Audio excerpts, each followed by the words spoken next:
Hey there, my name is Cole Adams, and you are watching the best college basketball podcast out there that covers the entire sport of college basketball, brackets, bubbles, and bid stealers. Now, here are your hosts, Sam Fetterman and Jonathan Lidskin. Season 6, episode 39 of Brackets, Bubbles, and Bid Stealers. I am Jonathan Lidskin. Sam Fetterman is to my right. And for the third straight year, Will Warren at Stats by Will on Twitter, now at Basket Under Review. He joins us for the SEC preview. Will, I know you're a little nervous with the Tigers game coming up in a couple hours, but other than that, how are you? I'm great. I think that I would have to go back and watch the video, but I'm looking at my background now. I think this is my third year, and somehow this is my third different background, despite living in the same house the whole time. So I'm excited to go back and find out how real that is. But no, I'm doing well. I am nervous, I'll admit, but I've been just drawing parallels to 2013 in my head all day when Justin Verlander shut down the Oakland A's. And then what happened? Nothing happened. The world ended, and now we just skipped ahead to here. So I think it's all good. But as far as I'm concerned, baseball was canceled for 11 years, but now we're back. That 2013 Sox team has all of my heart. I love that team so much. Sam, this is our SEC preview. We did the Big 12 earlier with Isaac Trotter. Now we move to the SEC. We'll have ACC, Big 10, and Big East coming up for you later this weekend, this holiday weekend, I guess long weekend. Long weekend is more appropriate. Long weekend, we'll call it. And we'll definitely have a 10, some West Coast mid-majors, the Northeast. We're going to work on stuff with mid-majors coming up after that too. Mm-hmm. But really excited to get this underway, Jonathan. You want to go? Yeah. So last time, Big 12, we went with Sam's rankings 1 through 16. Now we'll be doing my rankings 1 through 16. And my number one team this year in the SEC, the Kentucky Wildcats.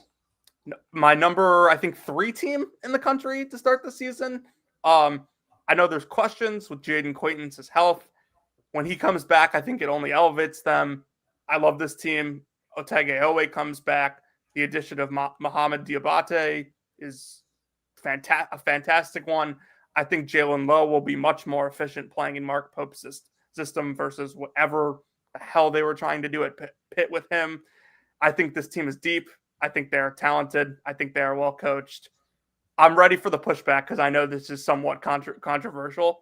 But I think there are like 5 or 6 teams that you could claim could be the number one team in the SEC. Jonathan, I don't have Kentucky number 1, but I have them number 2 in the SEC. I think there's absolutely a really strong case.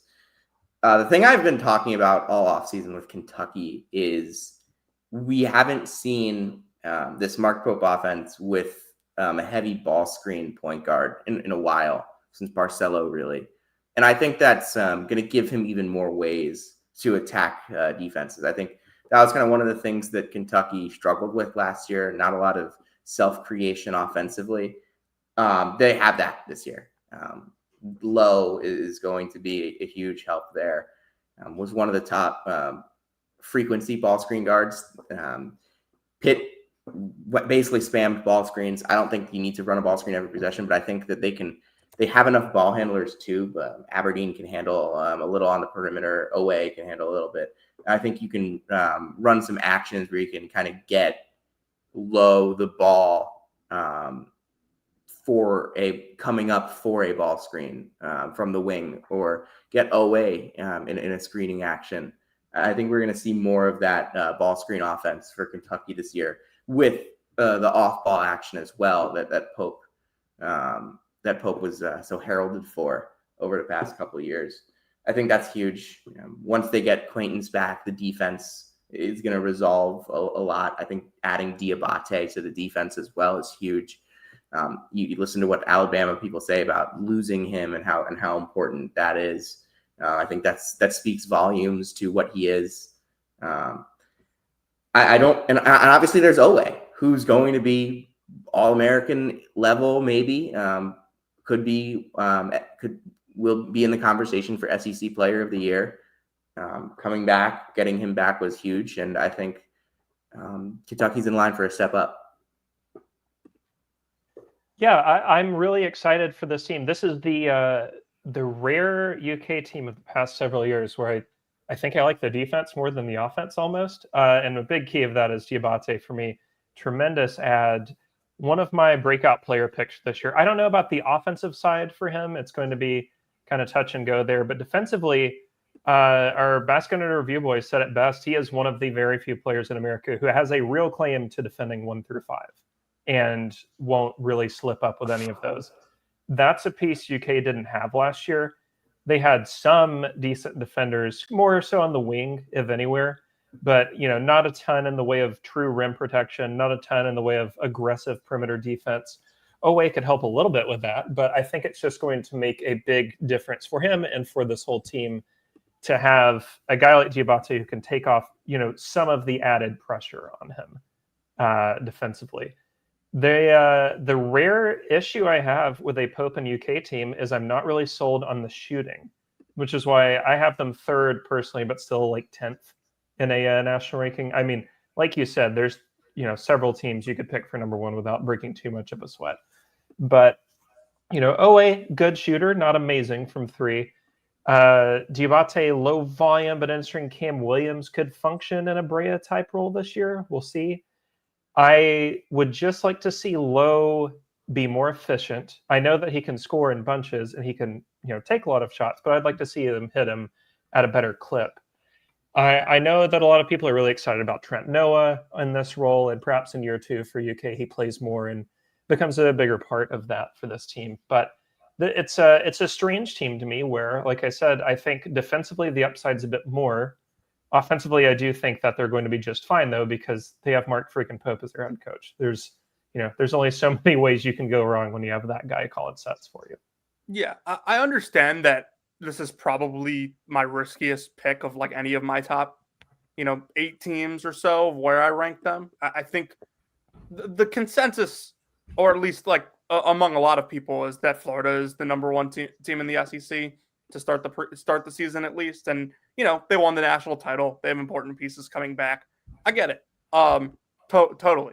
But I'm very excited for year 2 of Mark Pope. Denzel Aberdeen, I've loved his tools since I first watched him at Florida. Now he really he didn't break out, so to speak, but he had more of a role last year on obviously a really good team. I think he takes even a bigger step up this year at Kentucky. And, I really like this team's depth. They have freshmen off the bench. Malachi Moreno, I like. Jasper Johnson, I think, can score. I'm not sure how much else he's going to do for them this season. But, yeah, like you mentioned, Trent Noah comes in, hits shots. Cam Williams is like, I've seen his name on, like, draft boards, like, strangely. So, very interested to find out what he brings. Yeah, for me with Kentucky, I had, like, 2 things last year that I kept bringing up on podcasts when we talked about the Cats. It was they were soft on the inside. They couldn't stop anything. Their interior defense was so bad. They were dead last in the SEC in 2-point percentage defense, and that they didn't have off the dribble shot creation. Bring in Lowe, bring in Aberdeen, kind of starts to fix that. And then the depth that they have at the 5 between Garrison, Moreno, and Quaintance. This will not be a soft team. You're not going to move Kentucky around this year. You could move Kentucky around last year, which I didn't think would be a weakness. I thought Amari Williams would be like better defensively than he was, and I didn't think he would be as good offensively as he was. So I missed hit a little on Williams at Kentucky. But I think for UK, they addressed what they needed to address. Maybe a little bit of an overcorrection. As we mentioned, with like they were number 1 in the SEC in 3-point shooting last year. I don't think they're going to be close to that this year. They'll shoot. They won't shoot that well. But I do think that Kentucky is going to be tougher to play against in different ways this year. All right, let's move to number 2. That would be the reigning national champs, the Florida Gators. Obviously losing a lot in the backcourt, but you return Thomas Houck, Alex Condon, Ruben Chinyelu, even Mike Handlogden's back. I think like the thought process behind Florida is like we're really unsure like about the point guard situation, but like Todd Golden figured out Walter Clayton, who wasn't really a point guard at Iona, and made him one of the best point guards in the entire country. So now you have Xavier Lee coming in, Boogie Fland. That's like your real question mark, that and the depth of this team. But they do have some guys off the bench. AJ Brown from Ohio, Alex Lloyd, CJ Ingram are two freshmen that are notable. Will, I'll start with you on this one. What should the expectations be for Florida coming off a national championship, but obviously losing a bunch of guys in the backcourt, including the guy that was most outstanding player at the Final Four? I think they're reaching a, and it's weird to say this after, I guess, what we'd call one truly great year, but a bit of the Chiefs status of we just assume that they're going to be title contenders until they're not. With Golden at the helm and honestly with Houck, Condon, and Chinyelu all back, not to mention Handlogden, who has kind of become a little underrated over time, I think, just because he had the injury last year. Yeah, and he, like you said, wasn't himself last year. The front court is the best in the SEC. It's wildly powerful. I'm really looking forward to seeing how they handle the Lee and Fland on-ball guard situation, because both of them need the ball in their hands usually. Lee could play a little more off, I think, and it would probably help Fland's efficiency if he played more off ball. But they're two very good ball handlers. I don't think it'll be a huge issue. Golden's made some weirder things work. I guess my biggest concern is that, you know, Houck, Condon, and Chinyelu are at minimum 3 of the 5 best players on this team. I don't really love the thought of playing all 3 together unless Houck is taking a huge leap as a shooter that I'm not aware of, or Condon. And I just struggle with that a bit because defensively, I think there's a lot of upside here. I'm pretty good with all that. I think that the interior rim production is going to be really dominant this year. When Florida plays UK, it's going to be really exciting in a way that was completely different than it was last year. Mm-hmm. So I'm really into that. And Tennessee, to a lesser extent, I like Akpar a lot, but I don't know if he's quite on the acquaintance, Chinyelu, et cetera, true block a shot into the 17th row level. But I think they could have a path, weirdly, to being a little Houstonian, if you'll follow me here, where like the offensive fit doesn't totally make sense. It's kind of triple dig almost. And they're really reliant on some great guards to bail them out in late clock situations. But by the same token, should be great on defense and should be amazing on the boards. Yeah, that's the key. They're going to kill you on the glass. Definitely a little bit concerned about like the coexistence of Fland and Lee. Lee doesn't really guard. Fland doesn't get to the rim at all. Lee did a lot of ISO work at Princeton. I think that he's going to Princeton's offense was kind of just, hey, Xavier, figure it out last year. Because I was thinking the year before, it was actually very well designed and fun. Yeah, I think Xavier was really good last year too. If Caden didn't get hurt, I think it would have looked a lot better. But yeah, Caden did get hurt. And I think Xavier sneaky good rebounder for a guard. So another guy that'll kill you on the glass. But yeah, they're going to have to rely a lot on the front court to cover up some of the deficiencies of the defense in the backcourt. I think they might end up going to AJ Brown or some of the other guards to give them some of that defense in the backcourt. Houck, I know Jonathan is huge on him. I think both him. I loved Chinyelu at Washington State. I loved Condon. I love Houck too. I think all 3 of those guys have what it takes to play in the NBA. And I think most people agree with that. So if you have 3 NBA guys in your front court, you're probably in a good spot. And I trust Todd Golden to get enough out of this backcourt, make it coexist well enough to be a really good team. They're my number 1 team in the SEC for the reason of the front court and that I trust this coaching staff. Will, Sam and I have debated this since probably last February. Assuming you didn't have roster constrictions and you were just starting a team from scratch, would you rather have Hauk or Condon? I think Hauk, a little more diverse skill set. I'm not quite as sold on him defensively. I think they both kind of come and go a little defensively, but offensively, Hauk's a bit better. But the thing is, you can make a serious, good case for either, and it would be kind of fine. Yeah, I don't really have a preference at this point. I was on Condon, then Hauk had the really good NCAA tournament. And the other part of that is Condon was really bad in the NCAA tournament. Yeah, he was bad. Yeah. And they won despite that. Yeah. Mm-hmm. So, but yeah, no doubt both are all SEC caliber players if they are able to get the counting stats out of it in the voters' eyes. Let's move on. And I just wanted to add one more. Yeah, go ahead. Florida, the rebounding has been their identity the last couple of years under Golden. You don't really think about it as much because their best players were guards, but their thing was offensive rebounds. They were top 5 in the country in offensive rebounds last year, top 10 the year before that. They are winning the possession battle in that sense.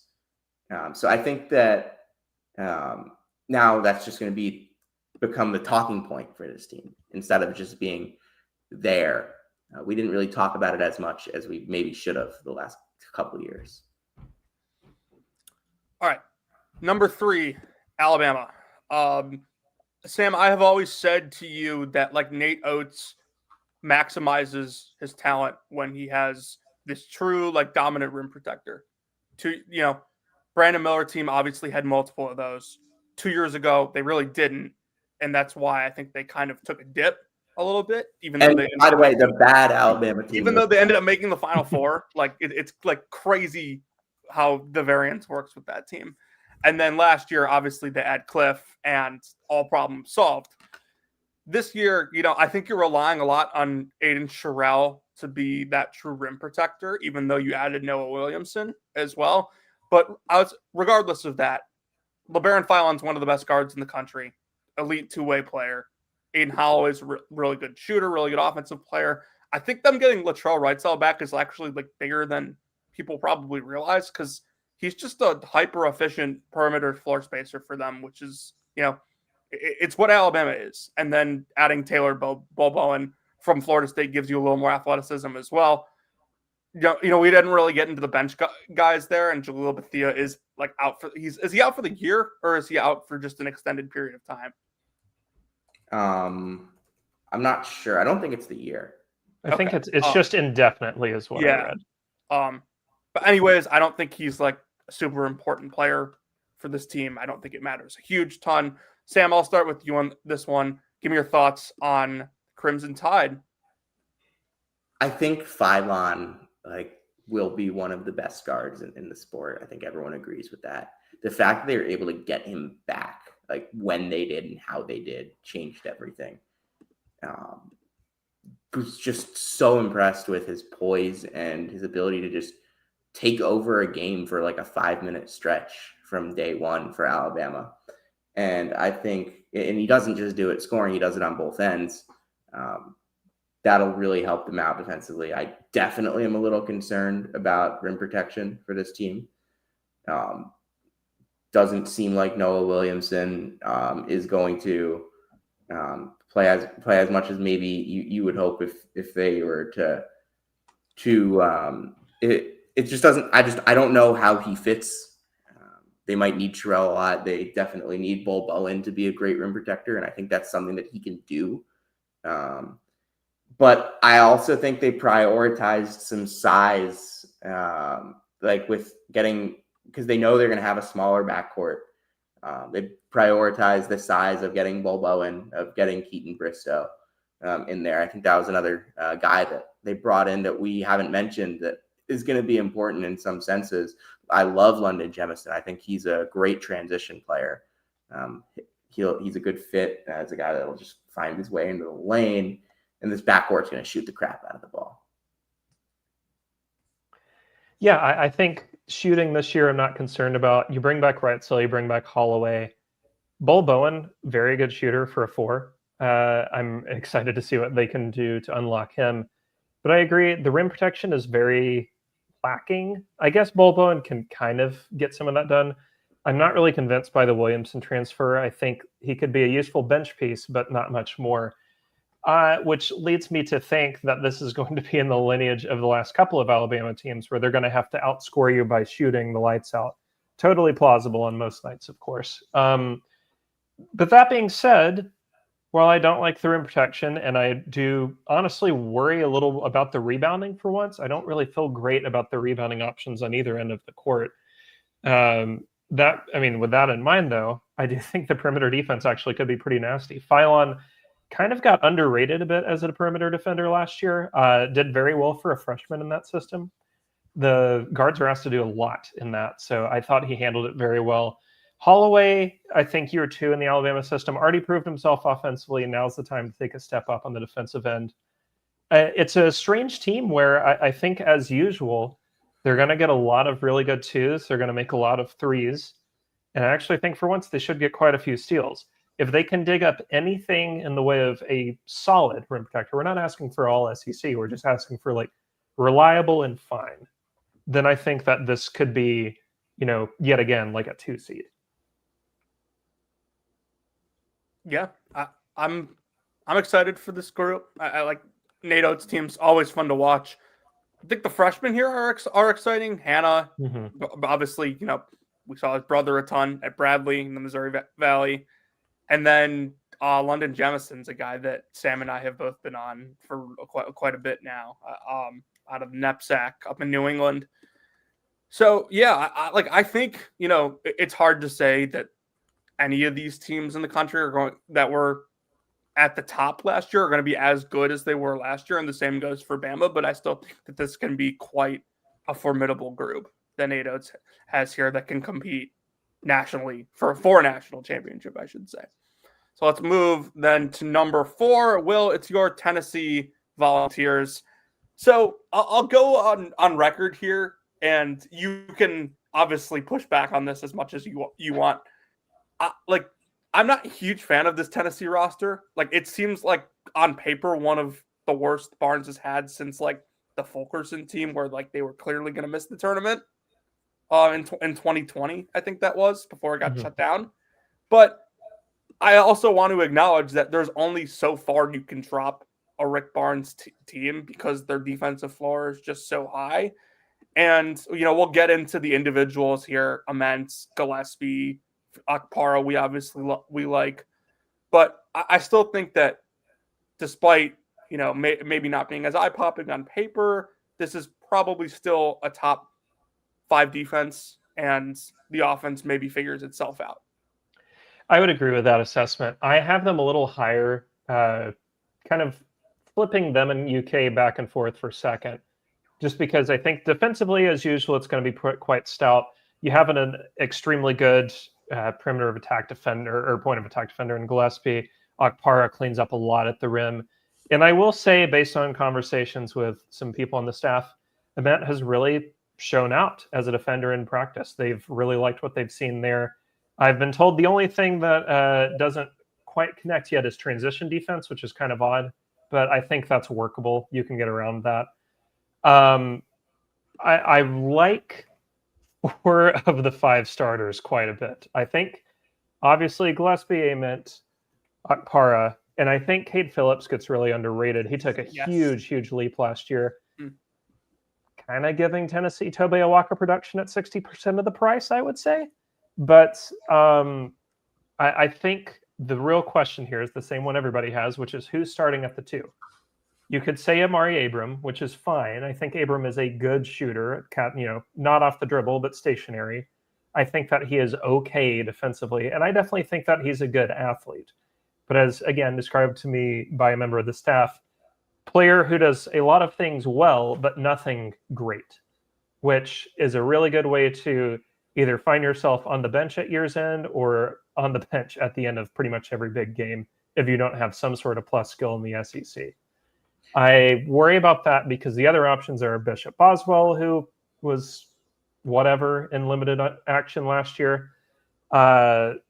Ethan Berg from Israel, 23 years old, will play until I think he's 25 in the States, which is, good for NCAA roulette there, I suppose. But great shooter. But as usual with these guys, we don't really know how it's going to translate, and we definitely don't know how he's going to translate defensively.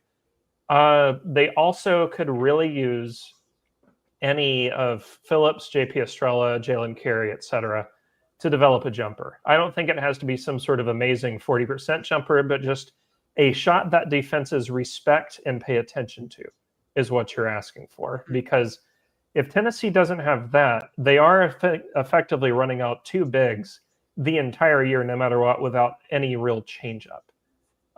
Unless, a Boswell or a Berg or whoever pops up to give you another option on the perimeter. So, like you said, I think that there's talent here. The top four pieces on this are excellent. Really, really, really strong SEC players. Three of which are going to have a real shot at the all-SEC teams, I would say. But the depth is a little more concerning than usual. And I do think, as much as I try and not take it too seriously, it is at least a little telling that Torvik's preseason projection for them this year is 13th, whereas the last 3 years, it's usually been like 5th to 8th has been the range they've consistently been in. So I think even the models see this as a little off the pace compared to the last few. I'm much lower on Tennessee than I have been in the past few years. And I think for every reason that like Will and Jonathan have already laid out, like I'm just a little bit less convinced. Like I love Jacoby Gillespie. I think like I was talking about Jacoby Gillespie on last year's Big Ten preview, like he was gonna be first team All Big Ten, and he basically was. He was that good, and I like Felix Akpara a lot too. I think Cade Phillips is good. I think he's good in doses. Like I don't know if Cade Phillips is a guy that I can throw out there for 30 minutes a game and expect the same level of output from him. Like he was a guy that played 37% of the minutes last year. He didn't play more than like 28 minutes in a game. Was mostly around like 18 minutes. And like, I think that's what I think that's kind of what he is. He's a really good energy piece. How much are they going to need out of him? Nate Ament is a guy that like I don't think as highly of it as most do. I think that he really struggles to get past guys. I think the shot is okay. I think that the playmaking is actually pretty good with him. So I think that's something there. But I don't think that's something that I look at Tennessee and I say they need that. I look at Tennessee and I think they need a little more scoring juice. And I just don't think Ament is that right now. That's why I think Abram like kind of has to start it too. He has to be the guy that they need him to be. He needs to be like 38, 40% from three. He doesn't need to be Chaz Lanier. He doesn't need to be Dalton Knecht, but he needs to be a really reliable scoring option for them. Let me tell you who he needs to just be is Jordan Gainey. That's effectively what I think he needs to be a little more than Jordan Gainey. But even if you just get that makes it more workable. Yeah. Whereas like because Gainey is like a starter level player. You just need Abram to be an SEC starter that is fine. I mean, I think like in order to be like a top 10 team, you would need a little more than that from Abram, I think. But yeah, they'll make the tournament. They'll wear home whites in the tournament. Yeah.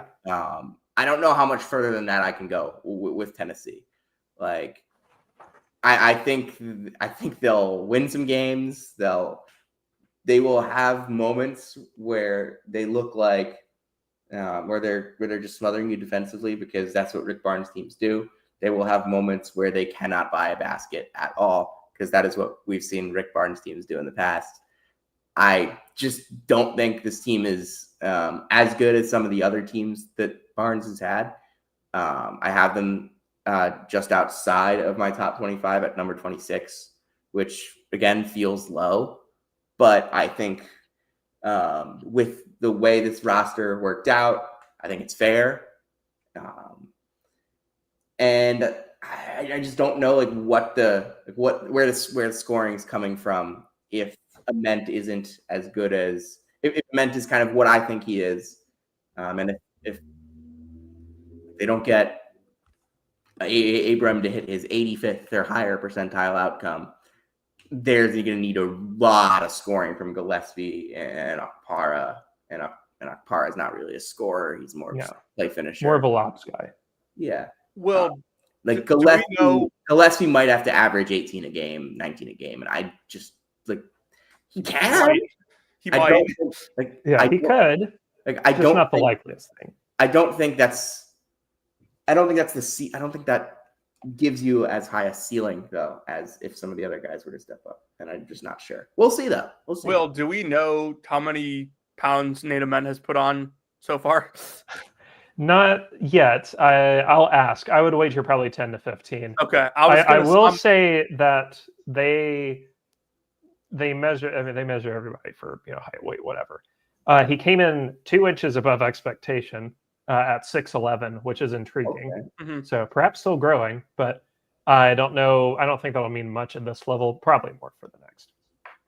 Yeah. I'm waiting. I think Ament is like a better NBA prospect than college player. Yeah, I could see it. I'm waiting for because. But like again, if Nate Ament comes out and like completely like proves me 100% wrong, like that's happened before. Yeah. I was not big on Brandon Miller coming out of high school. He proved me completely wrong. We'll have to see if there's another SEC wing that comes out and proves me entirely wrong.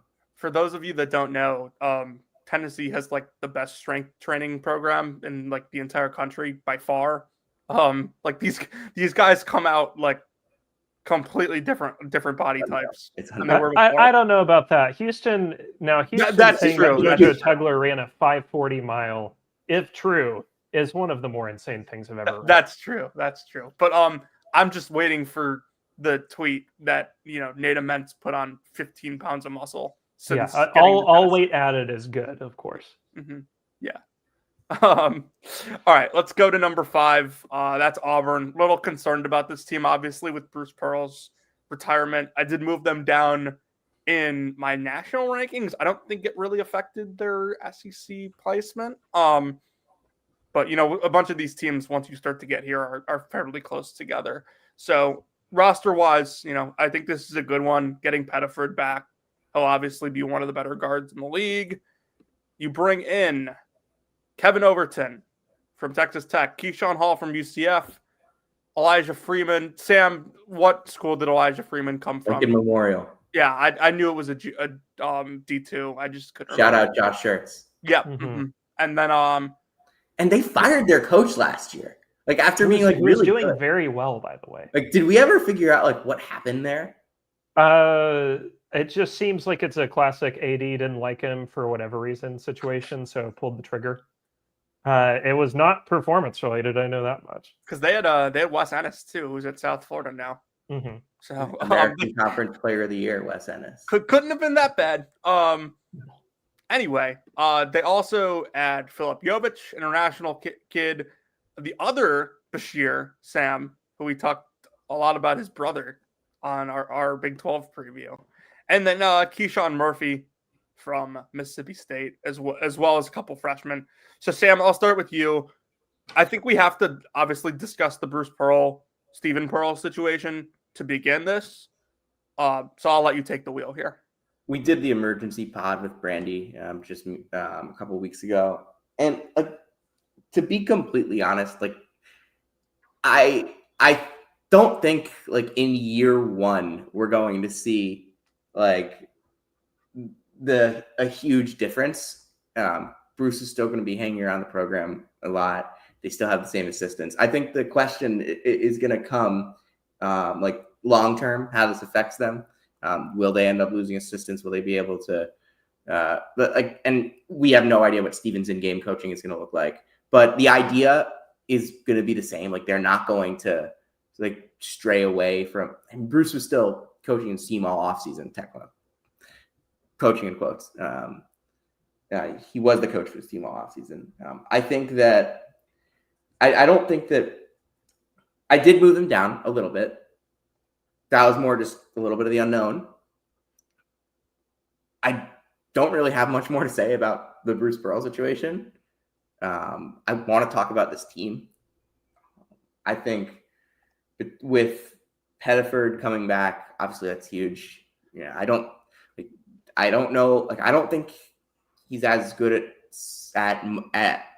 as many things as Philon is, but I think the things that Pettiford is really good at, he's better than Philon at those things by like a margin. I think he can take over a game by scoring. I think he's going to have an awesome season for sure. Keyshawn Hall, I've had my problems with him in the past. I think he's a guy that can kind of get around. He gets around the floor at a really high level. Strength, ball handling at that size. Filip Jovic is a monster of like a roll man, around the rim guy, can post up, but can also guard. I think he's going to be a fun piece for this team. He played on the same team as Mihailo Petrovic did, and like we've talked a lot about Petrovic. We played with Bogoja Markovic too in Serbia. So this is not a team. So this Jovic is not just an international, just any other international guy. I think he's a guy that deserves a little bit more press than what he's getting. And Murphy, proven SEC big man, they needed one of those really bad. Yeah, I still like this team. I will say on the Pearl situation, I don't think that this is the year to move them down. The team is still the team. Steven is probably going to run the exact same defense and offense that they would have had anyway, because, I mean, they keep Burgo, the whole staff is intact. The only thing that's changed is the head man. Do I think that might alter some like close game decision making? Yeah, sure. But I thought this, and I have thought this before, when we see this in football. We don't see this much in basketball with these late, preseason handoffs, but I don't think year one is the year you see a big drop off, if there is going to be one. I think it'd be 2, 3, maybe 4 years down the line. So I think this year I'd still have him about the same. Pettiford going to really strongly contend for SEC Player of the Year.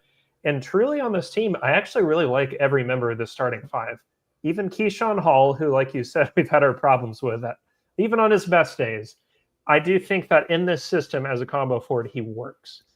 Keyshawn Murphy is a big rebounder who works. Like, I like everything here. Elijah Freeman is a wild card of sorts, but I do think, generally speaking, it's a good sign when you are popping up on NBA draft radars as a D2 freshman in January.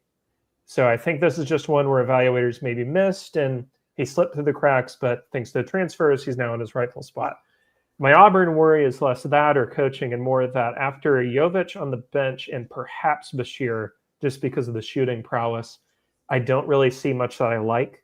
I think that this could be a team that struggles with depth. And as always with these teams, you hate to think about it this way, but especially with this Auburn group, I do kind of wonder if they're like one injury away from being in trouble. I'm not really sure who the injury would be. Like, you can survive a Kevin Overton injury probably, but if, say, Keyshawn Murphy gets hurt or, God forbid, Pettiford does, that really cracks things open in a way that they may not be fully prepared for. Obviously, I thought last couple of rosters were a bit better depth-wise. This year is always going to be maybe a little more in between as they sort of rebuilt, or, more for them reloading. But I still think they're an obvious top 25 team. I still think the team as constructed should be quite fun to watch. I like them a hair more defensively than offensively, though, again, that's going to depend on how quickly Freeman scales up. Yeah, Murphy is awesome. Like, I don't feel like he gets the recognition that he deserves. I don't know if, like, Miss State losing him is more important than them losing Cam Matthews, but it's fairly close, I'd say. I mean, this is one of the best rebounders in the country, as well as a really good rim protector. So what a great get for that Auburn staff there. Anything else on this team? Do we think Bruce is gonna like be at every game like Roy Williams? No doubt. Like he's still in the like at least it's his sign. I think he kind of has to be. At least every home game. Yeah. Well, and like if maybe that changes once he has to get on the campaign trail. Doesn't have as much time. From the recruiting trail to the campaign trail. That's an easy fundraiser though. You just pop them up at the game. Yeah. All right. Let's go to number 6. Sam, I'll let you start on this one because I know it's Vanderbilt. I know everyone at Basket Under Review pretty much likes this team. I like this team. I have them 5th. I got to say it right quick. I have them 5th in the league. We did a whole preview on them. This roster rocks. So, like, Sam, I'll let you start, but I know, Will, you're high on them too. So we'll kind of go back and forth here. I also have Vandy 5th. I have Vandy as a, top 20 team in the country, number 19 for me. That all starts with, I think Mark Byington did a tremendous job last year with putting that team together, kind of building around that identity. And I think Devin McLaughlin was one of the best players in the SEC last year that no one really talked about. The impact that he made on the game, on the glass, on the defensive end. Just such a unique player in this sport. Will be a contender, won't be like a mainstream contender for SEC Player of the Year, but like he's as good as anybody in this conference. If you just turn on the game and watch the game and see all of the different ways that Devin McLaughlin can make an impact, it can be a deflection, it can be switching on to someone, it can be as a screener, it can be on the perimeter offensively, it could be in the post, it could be rebounding, fast breaks. He does everything. He's there everything. And now he doesn't have to be the 5-man because they have Jalen Washington, who, again, I've not always loved, but I do think he is a capable high major 5-man, especially if you put him next to some guys with size and versatility that they definitely did. There's so much size on this team. There's a lot of guys at 6'7", 6'6" that can do a lot of things. Tyler Harris being one of them. Tyler Nickel can really shoot it. A.K. Okereke at Cornell, just another guy who does everything. Tremendous playmaker at that size, can control a game. And that doesn't even get to the backcourt for this team with Tyler Tanner, who was one of my favorite freshmen in the country last year. The assist turnover ratio is off the charts, even with good usage. He was always getting assists and not turning it over. Led whatever in steals. Frankie Collins also leads the world in steals every year. This team's going to force a ton of turnovers. They're not going to turn it over all that much. They're going to win the possession battle on the glass, I think, with McLaughlin and Okereke. And I think they have enough shooting as well, because Nickel and Duke Miles can really stroke it. This is just a complete roster, even if it's not super flashy. I love this team. I was high on them last year. I was right. I was always in, and I'm high on them again this year. Vandy and Washington are the two teams that I'm higher on than basically everybody in the country. Maybe I'm not as high on Vandy as I thought I was, because it seems like Will is right there with me.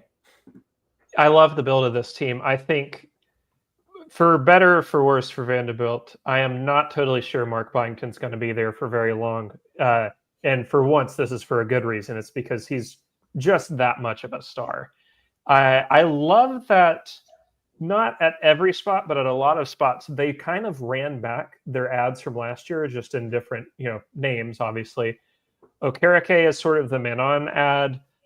Mason Nicholson off the bench, I really like as a defensive big, sort of a Jalen Carey style individual. Mike James has a little bit and Chris Mannon are really that similar.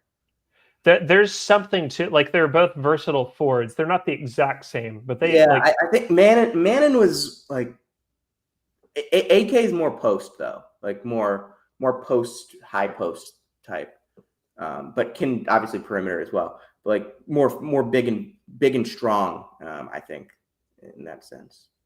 Okay, well, I can see it either way. You can play on the perimeter too. I think it'll work. I think he's awesome.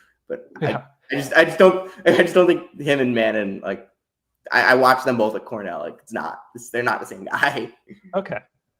Well, I think like Frankie Collins is a bit of the AJ Hogarth type, in the sense that they're both going to drive you insane on some nights, but when they're locked in, like they are genuinely very additive players. I do, for as frustrating as Frankie can be, he is an outstanding defender and honestly a pretty good passer even in a bad system.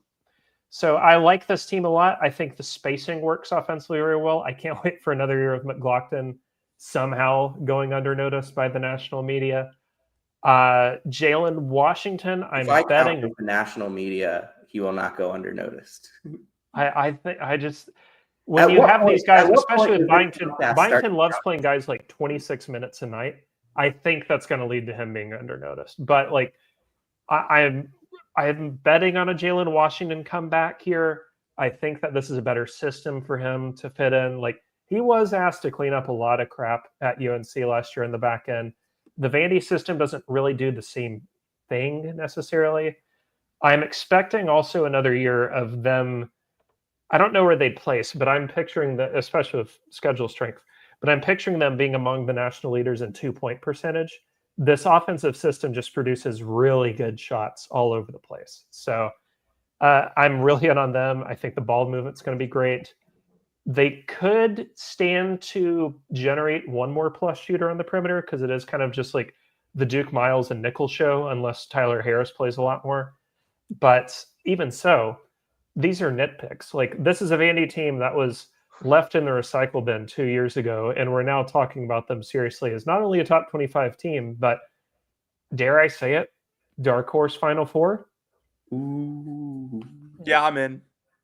I don't think they've ever made it past the Sweet 16. You know what I'm going to do, right? Like I don't bet, but I'm going to look at what the odds are. They'd have to be pretty insane. Let's see. 2026 Final Four odds.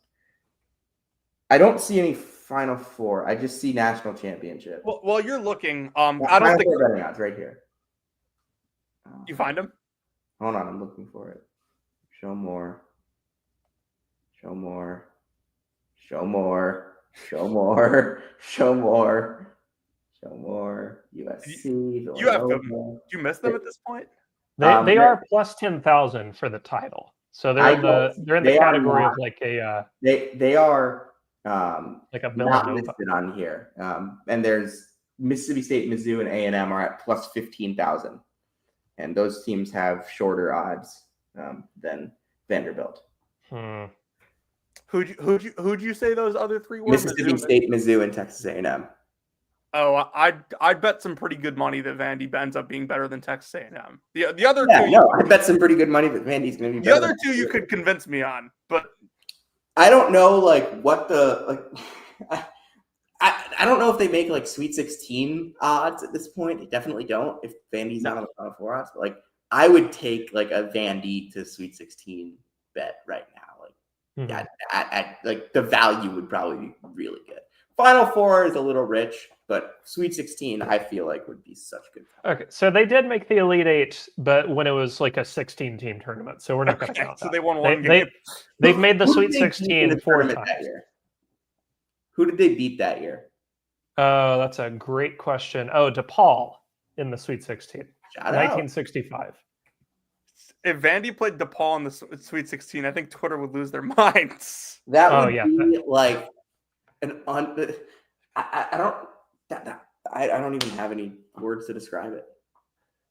I will say that like you guys obviously covered a lot of this, but like if the Frankie Collins situation is not going well for them, I think Tyler Tanner as a sophomore is a very valuable player for you. He had some real flashes last year, and somehow fell through the cracks as a recruit. Even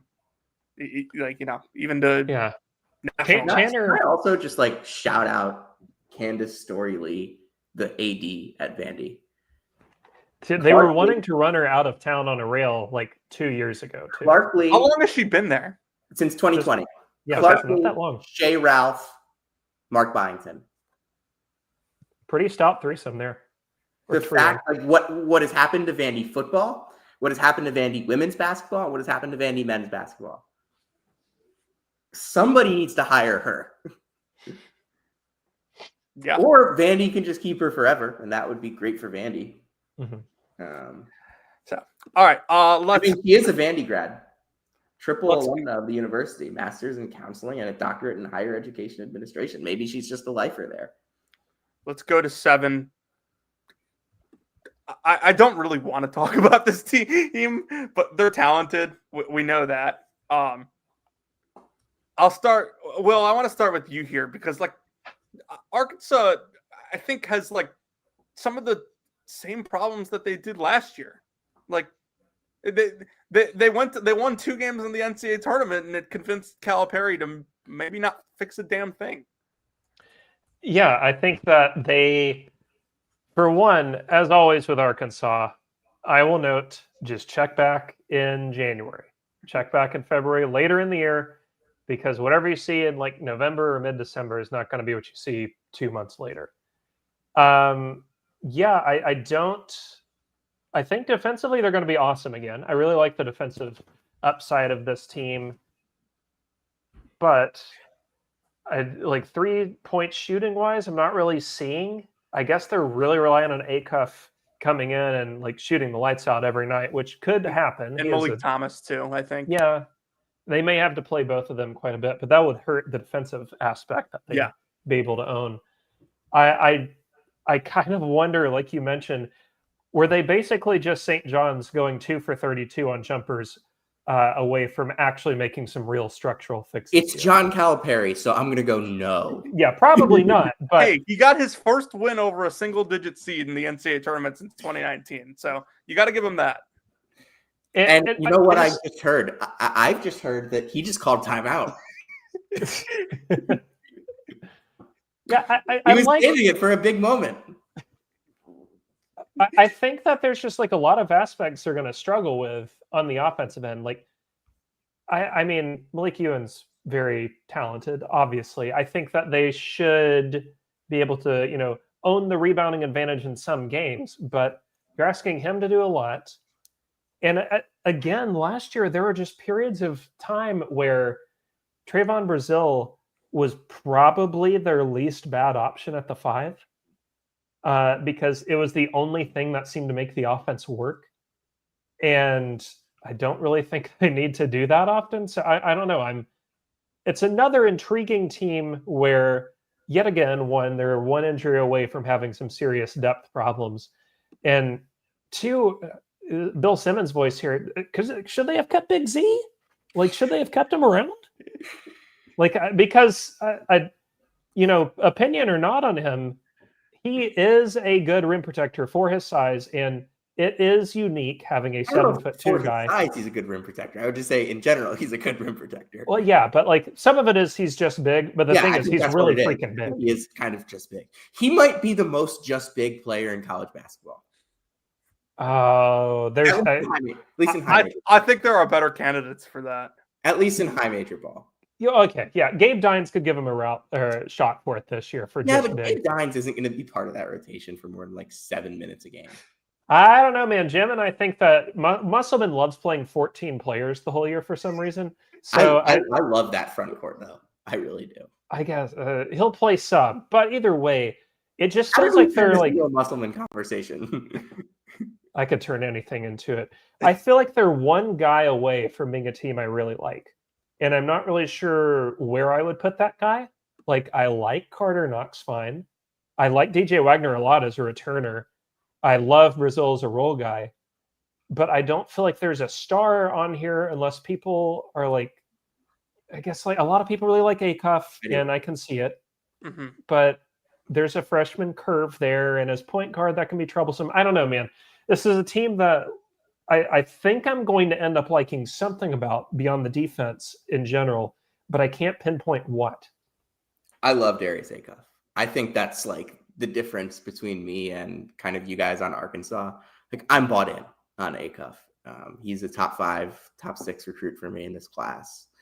I think just speed, gets to the rim, finishes at the rim. He can He's not a tremendous outside shooter, but I think he's good enough. Maybe not like good enough to make this a good 3-point shooting team, but I think he's good enough to be a really, really effective primary ball handler with everything else that he does. Since the first time I watched him, like, this dude moves different. He's so quick. Can do a lot of that stuff on the ball. Great pick and roll guy. Can beat you. And I don't know what this rotation is going to look like. I don't know. I really don't. I don't know all that, but I do know that Darius Acuff is going to go out there and be really, really good a lot of the time.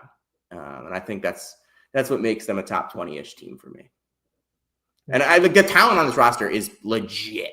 Like, oh yeah, you're not going to. It always will be. Like, and like I think that when we've kind of downplayed the talent, just the overall talent level on this roster, because like it doesn't make a ton of sense.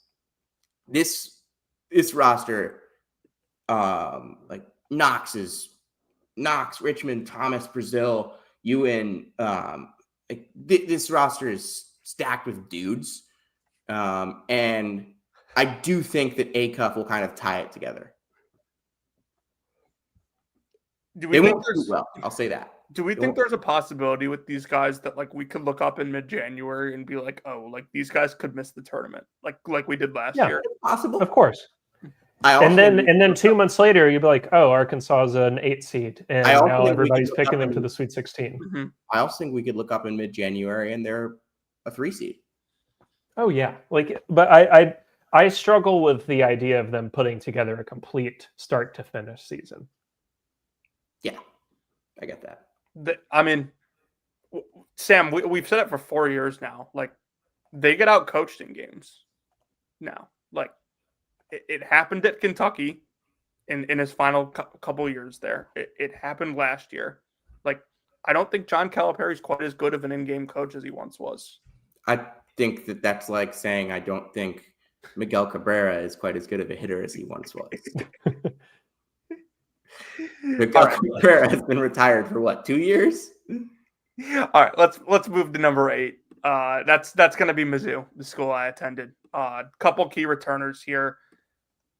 Mark Mitchell was absolutely phenomenal last year. Just a complete, like, get the guy a mismatch, play booty ball inside with him, and he destroys you in there.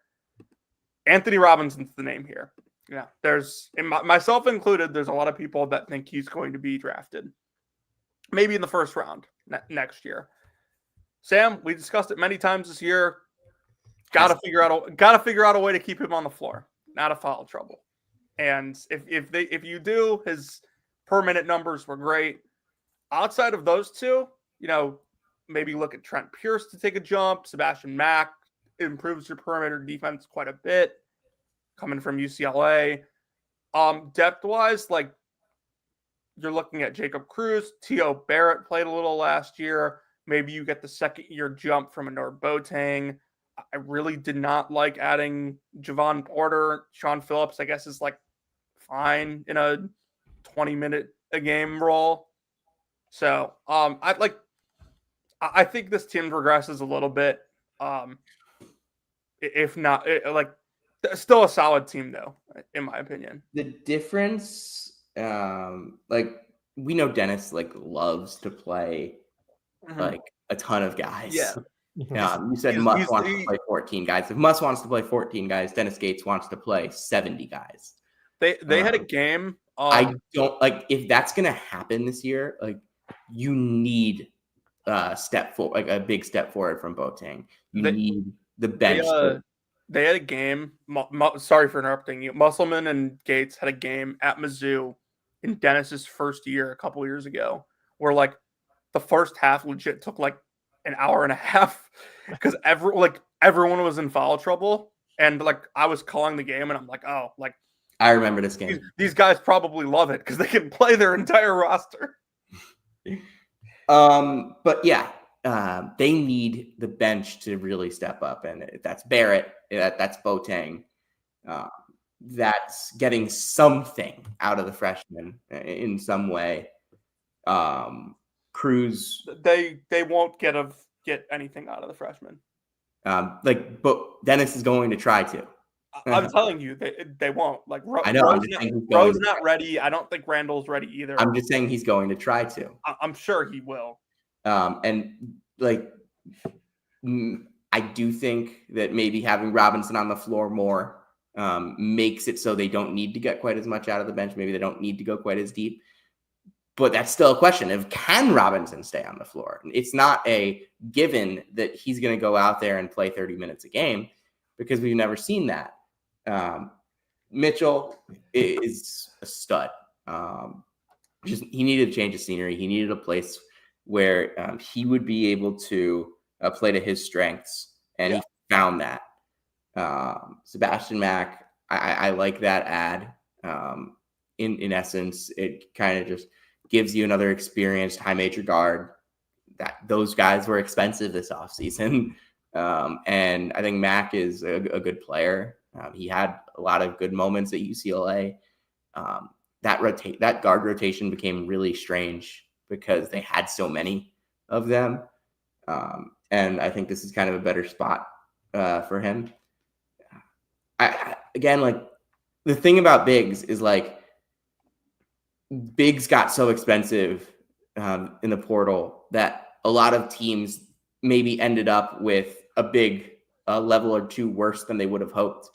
So maybe having Sean Phillips isn't the end of the world, because not everybody has the big that they maybe hoped they would have had. And a lot more teams have Sean Phillips level bigs than they did last year because the COVID year is gone. And that's one of the things that happened there.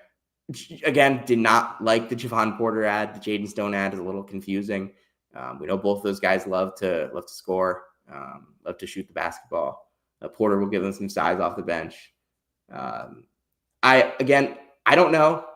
I have Mizzou a little lower than Jonathan, I think, but it's hard to look at a team with Mitchell and Robinson, two guys that we know are going to be studs for studs, and just look and kind of doubt them that much. So I do think they will have every chance to make the tournament this year, especially with how many chances they'll get in the SEC. Yeah, I don't have much to add that you guys haven't already covered. I will say I thought Jacob Cruz got quite a bit better in conference play last year. It seemed like he figured out his role, grew into it, and maybe wasn't the reason Mizzou went on the run, but was at least a key reason why they were better and much improved in SEC play versus non-conference. They need him to be that again to make things kind of work spacing-wise the way I would want them to, because shooting-wise, this isn't really a great roster. It's an okay one. But if Cruz can get back, not even to like the 42% he was at UTM, but even last year in conference play, 36% from three, I think that's a solid outcome for him. You get him 36, 37%. That helps spacing a little bit. And again, it just feels like he's obviously never going to be worth anything defensively at all. But offensively, spacing wise, shooting wise, that is a nice piece to have. I do think Mizzou, the ultimate thing is it's just really going to depend on what night you tune in. If you tune in on the night where they're forcing a lot of turnovers and they're hitting shots, good luck, because you might see them score 104. If you turn in on a night where they're bleeding drives to the rim over and over, you might see the opponent score 104. I think that could also happen. It's just the way they're always going to play now. Mm-hmm. Like, I will also say, I think having what they had last year, the year that they had it, was like kind of good fortune. The SEC kind of favored that a little bit last year. I don't think the SEC is going to be like as up tempo this year. I think some of the top teams are going to play a little slower than they did last year. I like Alabama will always play fast, but will they play as fast without Mark Sears? Will we see Florida play as fast with of the front court being the focus of the team. Well, Kentucky probably won't play as fast this year. So I think that Mizzou, being a fast-paced team, played into that a little bit. Being a team that thrived on chaos, thrived on speed, that really helped them out. And they had Caleb Grill. Will, what does Jim think about this team? Because I know he loses his mind with some of the Dennis Gates rotation stuff. I think he likes them, generally speaking. He had them 31st in his personal rankings. Okay. I have them, think, I think 36th. So I think, as usual, he likes the scoring options. He likes how fast they're going to play. He really liked the junk zone that Gates threw in a bunch last year versus their standard man-to-man, which I do think helps eliminate some of the drives to the basket and some of the issues they've had. But I don't think you can run that all the time. And as usual, you will see him get very frustrated over the rotation size. Yeah, he had a great year when Cal went on a 17-0 run at Mizzou Arena. And Mizzou ended up winning the game like by double digits, actually, I think. But he tweeted something about how, like, you know, got to make sure everyone like gets their playing time in and their snacks after the game. Well, I think it was the Memphis game last year. He played 12 guys, right? Yeah, that was a really weird game because it was like Trent Pierce and Aiden Shaw were like the guys that like got them out to that lead in the first half, and then, I mean, they couldn't stop anyone in the second half. So, all right, let's move to number 9 here. That is Ole Miss. Chris Beard in year 3 now at Ole Miss, I think. Wow. This is quite the interesting roster you have here because, you know, I really like Malik Dia. Have, you know, since he was at Belmont, and so did a lot of others. Ilyas how do you pronounce his name? It's Kamardine. Comes in, highly touted international player. James Scott comes over from Louisville, and then you have Corin Johnson, Kez Giffa. But the one that we all want to talk about, they brought in AJ Storr from. I would rather talk about Kamardine than Storr, but Sam, why don't you talk about Kamardine? Yeah, like this is one of those guys, like another grown man coming into college basketball. He's, I don't know exactly, like 21, 22 years old. Let me make sure I have that right. He's 22. He just turned 22 this past month. He's played pro. He can shoot. He shot 37% last year. He shot 39% on off the dribble threes last year, and he was 66% at the rim. So you look at a guy like that, can be a really, really efficient player at this level. You look at some of the guys that he played with on the team. Like Kyler Edwards was there, Cooper, Phil Booth.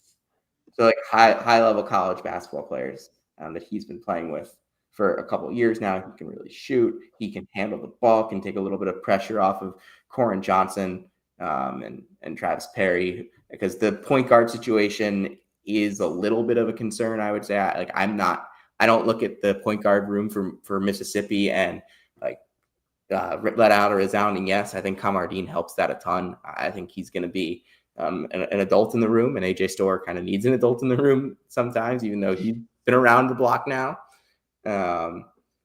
This is definitely an older team, though. Kamardine, Storr, Dia, all seniors. James Scott's now an upperclassman. Giffa, Johnson, they've been around. And I think that's going to help. I think Beard with experienced guys, that kind of plays into what he does for sure. On the defensive end, we do still have the I think we can a little bit kind of dispel the charge merchant stuff with that. Although I don't know if they'll have like a top 5 defense again, but they were top 25 in defense last year.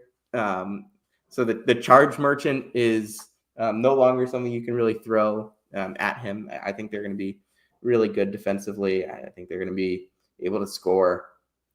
I have Mississippi higher. I have them in the top 35. I have them above Mizzou. I think I have them 8th in the SEC. You have them 9th, so Yeah. we're right there. But I like what Beard has done with this program. The culture is so much better than it was a couple of years ago, and I do wonder about the AJ Store stuff. Is he going to come in and help out? Is it going to work? If it doesn't, can they survive? I don't know. We'll see. If you told me he wasn't getting his checks until the end of the year, I'd probably be a lot higher on this Ole Miss team. Yeah, but like, has he already signed the paper to get the check at the end of the year? Dude, I don't know. That's the question. Will, any thoughts? I'm not as high on these guys as you all are. I do think the defense should be good. I don't think it'll be elite or anything, but as usual, Chris Beard is a very good defensive coach. I think that they should be pretty strong at the back end. They don't have what you would consider a traditional shot blocker purely, but the defense is structured as such that you don't necessarily need some sort of blocking it to the 17th row guy. So I think they'll be fine there. I do like the out of James Scott. Interesting player for Louisville last year. I wouldn't say their best or anything, but was certainly a key piece of their surge once that rotation shortened and kind of coalesced into what it became towards the end of the season. Giffa just feels like a big unknown to me. I don't really know how any of these high point guys are going to translate elsewhere because, outside of the Purdue game, they haven't really played anybody. I like taking the swing.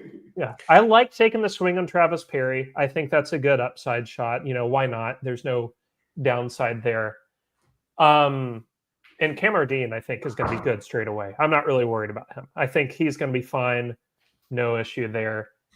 But the problem is, again, the shooting is just not great. There's some fine options here shooting-wise, but nothing where I'm just thrilled with what I'm looking at. I don't love the ball movement. It kind of feels like it could be a little one-on-one reliant, especially if AJ Store's on the floor for very long. You don't want this to turn into a, expose him offense, but I feel like that's what it can be. So I'm going to hold out on really committing to them one way or the other, which I know is a little lame, but I can just see the issues here where like the ball handling's not great or they have more turnovers than you expect. The depth is definitely not where I think it was last year. They had a lot of really nice playable pieces last season, and I think that's why they made their mini run of sorts. So intriguing team, interesting setup. I would be quite surprised if they had the same success they did last year, though. Yeah, they were what, a top 25 team last year? Yeah, 6 seeds, Sweet 16. They finished 22nd in KenPom. Yeah, they did make the Sweet 16. Like they were up for much of the Michigan State game too. They almost made the Elite Eight. So very close to a all SEC Elite Eight in Atlanta. Didn't end up working that way. But let's go to number 10. Chris Jans' Mississippi State team. They lose a lot of important pieces on their defense. We mentioned earlier Keyshawn Murphy over at Auburn. Cam Matthews graduates. However, still have Josh Hubbard. Jaden Epps is there now too. So that should give you a pretty good offensive backcourt there. I think this is gonna be a team that is maybe better on offense than they have been under Jans, but worse defensively, despite the fact that they added Quincy Ballard as a shot blocker. And I'm actually sort of buying back into Okoro Core. I think that I never bought out. That K-State team was a freaking mess. And yeah, this should allow him to be much more of himself. I agree. Ballard in this, Ballard is such a good fit for what they want to do. Kind of what I was saying about certain teams didn't get big men that were as good as they would have wanted. I think Mississippi State did with Ballard. I think Ballard is the size on him is exactly what you're looking for. The shot blocking ability, the ability to be a lob threat, the ability to grab rebounds, be physical, just kind of set the tone for the game. And I think that's a lot of what Chris Jans's teams are really good at. It's setting the tone and kind of controlling the energy of the game, controlling the physical battle of the game, if that makes sense. I think going back to New Mexico State, they did a good job of that. And I think that's something that Ballard really helps with. In terms of the backcourt, I don't know how Epps and Hubbard is going to look. I just think that we've seen Hubbard with small guards, with other small guards before. They tried it with Clary last year, and it didn't really work out. We'll see if that's going to be a thing for them. I do think Sean Jones, though, is pretty underrated, just on a national scale. A lot of people don't talk about him because he doesn't touch the ball very much, but he touches it on defense. A lot of deflections, a lot of steals, a lot of blocks. He's not Cam Matthews, but he has the defensive. He's going to be one of the better defenders in the SEC, without a doubt this year. Low usage offensive guy, which is kind of what you need around Hubbard. You don't want to have too many high usage guys. And I think Ballard doesn't need the ball in his hands. He's not like a post up guy. He's more of a play finisher. So that's good. Like Murphy had a little bit of that. Like Nwoko wasn't they don't need like a post up guy because they have Hubbard. That's going to take a ton of shots, 29% of the shots when he's on the floor. And that's kind of the key there. I do think they'll miss the playmaking they got from Matthews. Like that's kind of a sneaky thing, was he could kind of work from the high post and do a little bit of that. I wonder if they want to see, I wonder how they're going to use a core in that sense. I don't know if he's going to be able to. We'll have to see on that. They do have Epps, who has been a point guard and can be a little bit of a playmaker, so they don't have to rely on Hubbard for all their playmaking. But we know what Josh Hubbard is. He's one of the best scorers, one of the best shooters in the country. Yeah, I think anytime you bring back Hubbard, you just get penciled in for the tournament in my head. You have him on your team, and I think you're going to be fine. And again, I know this already happened last year, so it's not a surprise, but this is a Mississippi State team I like more offensively than defensively.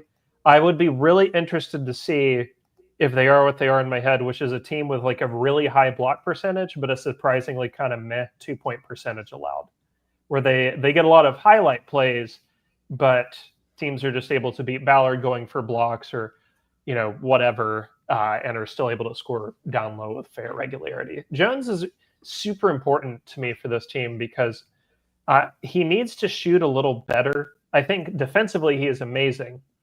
And it's not like we're asking him to be some special shooter, but 28% is kind of a bummer when you have Jabari McGee, just on the bench ready to go whenever.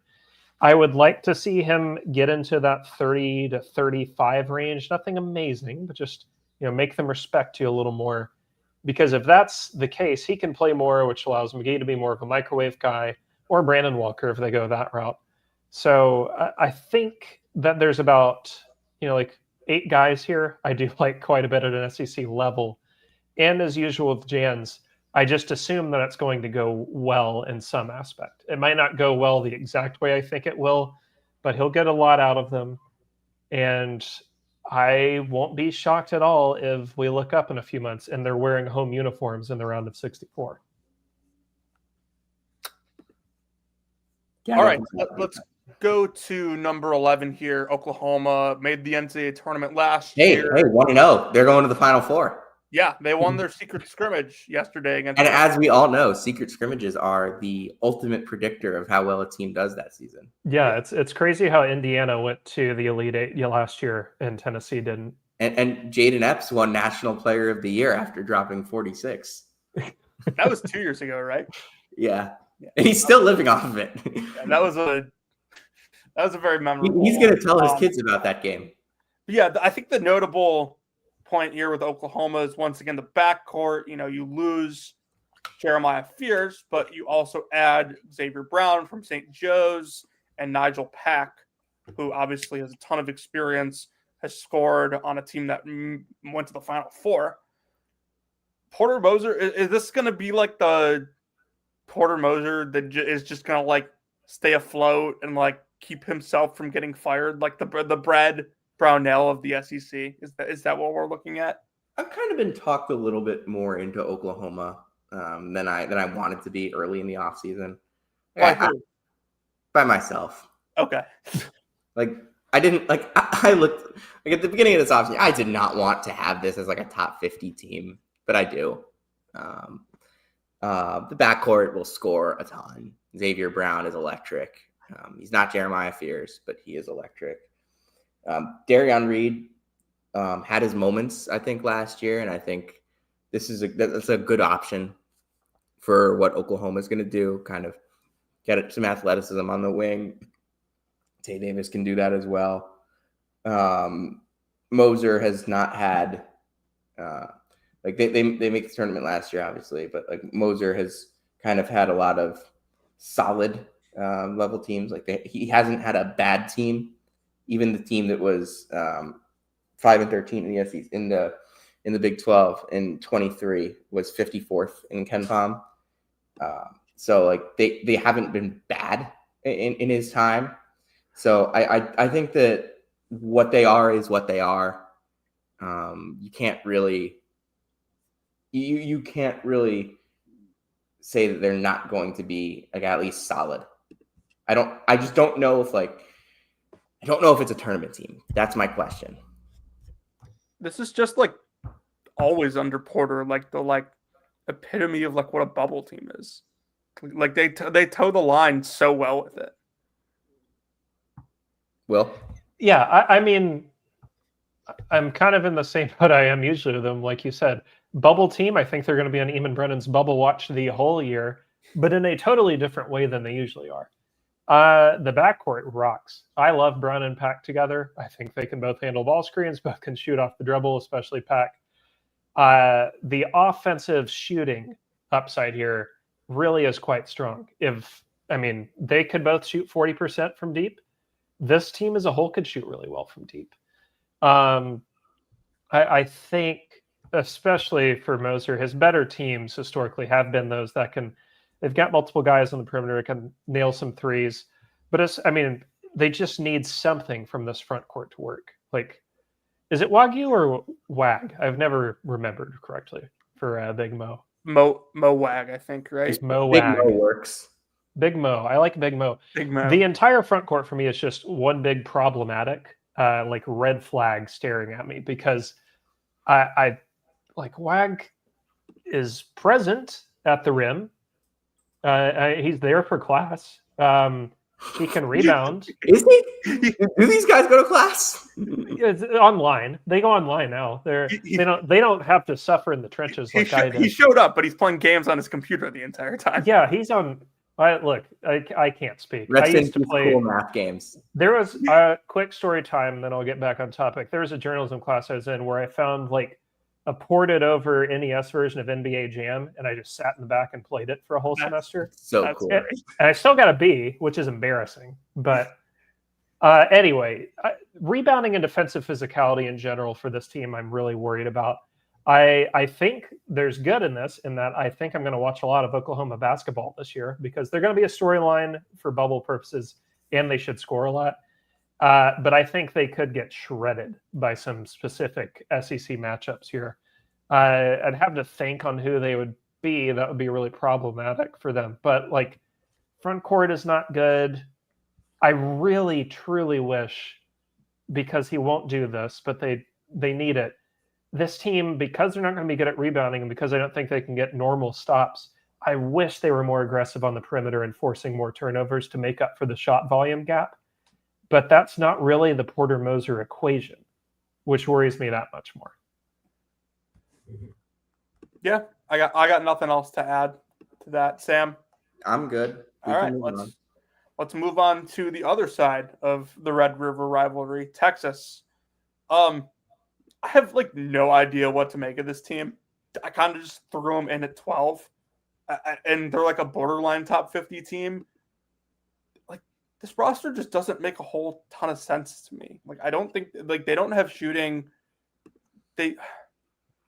Tremont Mark is back. Like that's all I really could say about him. He goes to online Dalen Swain is really good. There are a bunch of guys in this sport at this point that like the best thing I can say about them is they are enrolled in online classes.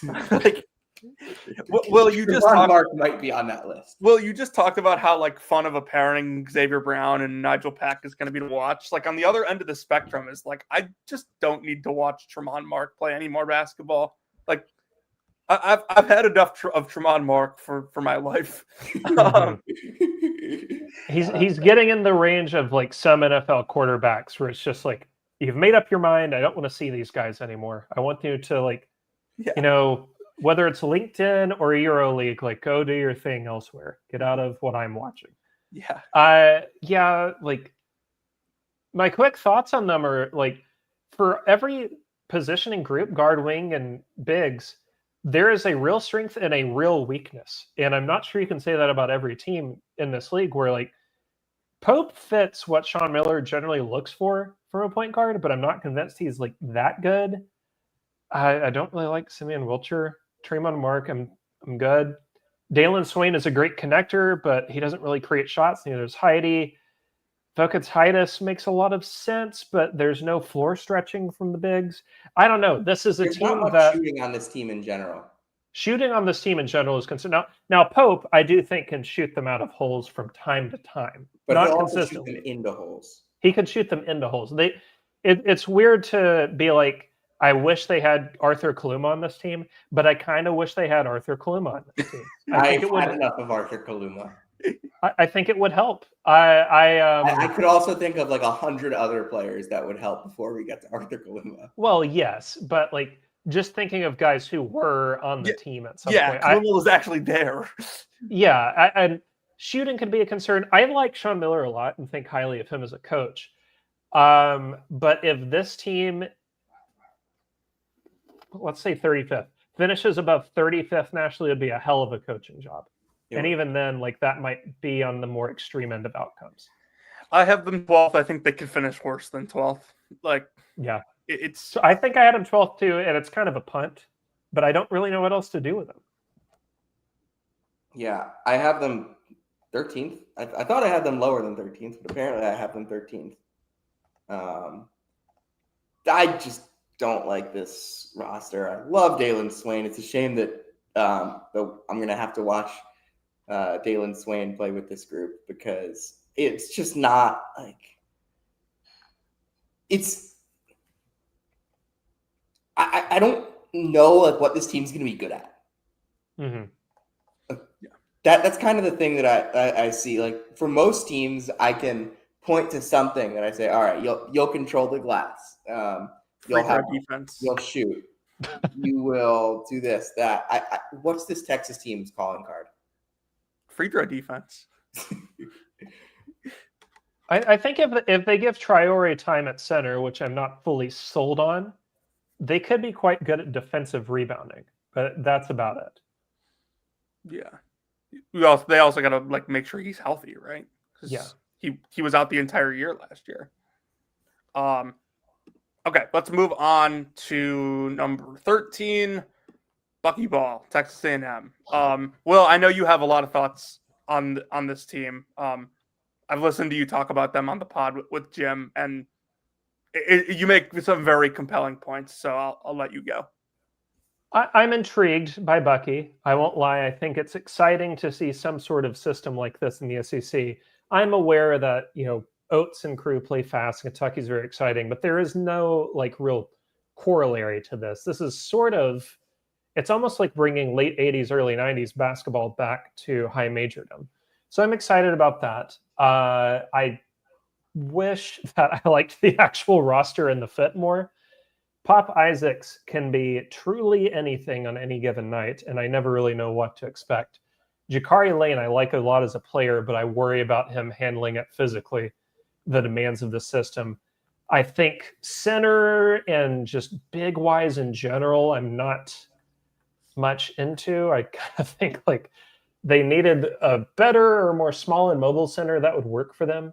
Like Federico is a drop big and does not fit the switching and mobility of the standard buckyball defense. I don't like the idea of playing Mbako at the 5 either. Oh God. Yeah, so I think like I guess where I land here is there's a lot of backcourt firepower, and there is sure as hell a lot of depth, which I think is why they keep popping up pretty highly, like top 40 in these predictive models. There's just so many playable players that you figure, okay, enough shots at the dartboard, enough will hit. And there is a real offensive ceiling here. There's a chance of a style advantage too. Like if you're not used to this and you play them on a quick turnaround, like a Saturday to Tuesday, I could see that being a problem. But like, I think they could get smoked on the boards. I definitely worry about them defensively. I could see teams like Tennessee and even Auburn really like punishing them physicality wise.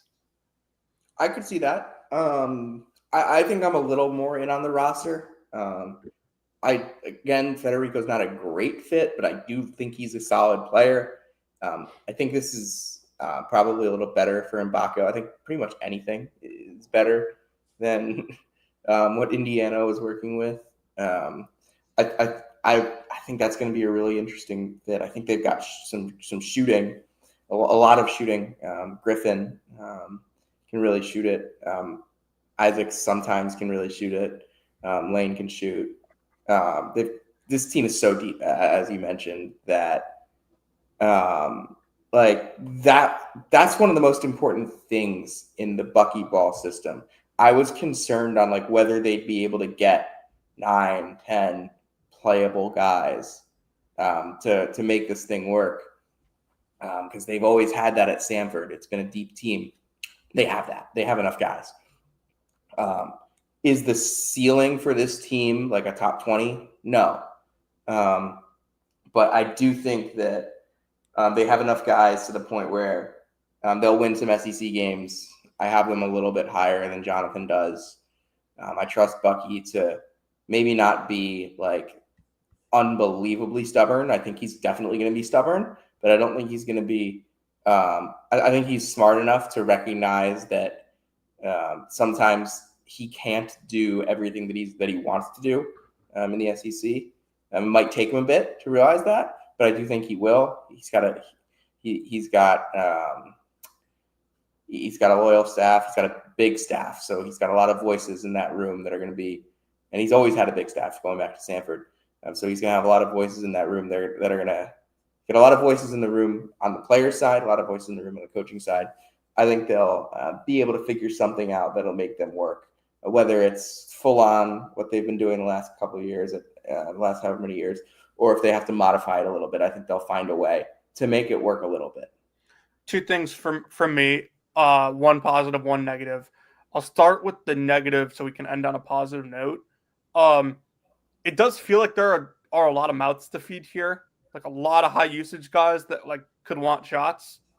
But on the other side of that, and I think, Will, you kind of said this as well, but like the first year for this team in the SEC, it could be like a coach coming in and like running the triple option in football where like nobody's seen it. So like nobody knows how to play against it. And it like could catch people off guard until, like they've played against it one time. They have it more on film so they understand what to do. But yeah, let's go to number 14 here, Georgia.